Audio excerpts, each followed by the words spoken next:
What's the negative part about the cry it out method? Like why would you want to implement the gentle method and in your shuffle rather than this kind of hardcore cry it out method?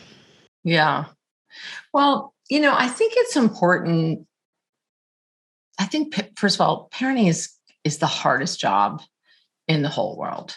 And none of us do it perfectly, myself included. And so I don't want to ever come across as, it's my way or the highway kind of thing. Right. And I know that there are plenty of parents who have done graduated extinction, which I'll talk about in a second, and had great success and everything's fine. Mm-hmm. So please, parents out there, if you did some, modified form of cry it out and your child's sleeping well and all is well, then all is well. Right. What I really want is for parents to have options, because for years it was either, cry it out or suffer, and wait for them to hopefully outgrow it, and so part of my mission is for parents to have choices. So just quickly, just so you know, behavioral science is kind of simple in this regard, and that there's, 3 ways to modify behavior. And I'll say specifically in terms of sleep, one is full extinction, put the baby in the crib, leave, don't go in, period, all night. Right. Many people, scientists will say this is the most successful method, mainly because we, the parent, can't mess it up by going in and reinforcing behavior. Right. It's just really hard to do.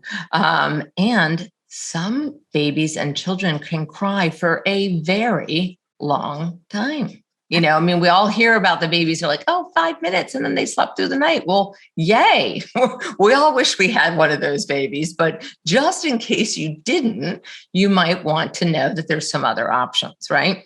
So there's extinction. Then there's graduated extinction, which is put the baby awake in the crib, leave, but you can go and check on them in timed increments, 5 minutes, 10 minutes, 15 minutes. And you can really tweak this one. Like maybe you say, when I go check on them, I can pick them up, or I can touch them, or I can talk to them and reassure them.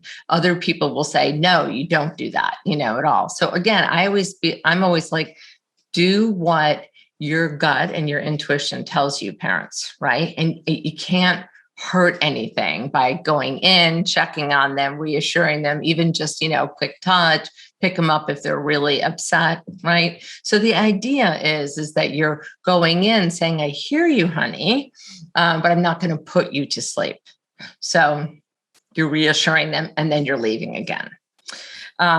The other method, which is what my method falls under, is called fading, but I like to not get it confused with bedtime fading, which is a different approach when you have an older child with a very late bedtime. So I call it parental fading, which means that you put your baby in or child in awake and aware, and then you stay offering physical and verbal reassurance, doing less and less as you move away. So basically, you do less and less as your child incorporates the skill. So I usually tell parents, like if they're, sometimes I'll get one parent who's like, I want to go fast. I heard, graduated extinction is the way to go. In the United States, by the way, it's called Ferberizing your baby. I try not to call it that because Dr. Ferber hates that his name was turned into a verb, which I can respect that. A lot of parts of the world also call it controlled crying, which is funny because you're not really controlling the crying, you're controlling the parent from going in too much. So if you want to go that route, just know that the faster you go in sleep training, the more tears you'll have, right? So you kind of have to decide as a parent what, feels like the right match for me, what feels the right match for my baby's temperament, and what works for, my parenting philosophy, my family, and what can I follow through with consistently? So parents, if you're out there and listening to this saying, I'm going to try the cried out thing, it worked really well for my neighbor, go for it. Always start at bedtime after a great day of naps, I would tell you. And then I want you to have a backup plan that if your baby cries more than you feel comfortable with, and by the way, you get to decide what that is. Nobody else can tell you that. You just feel like this is breaking my heart, and you start getting that negative thoughts that we have as parents.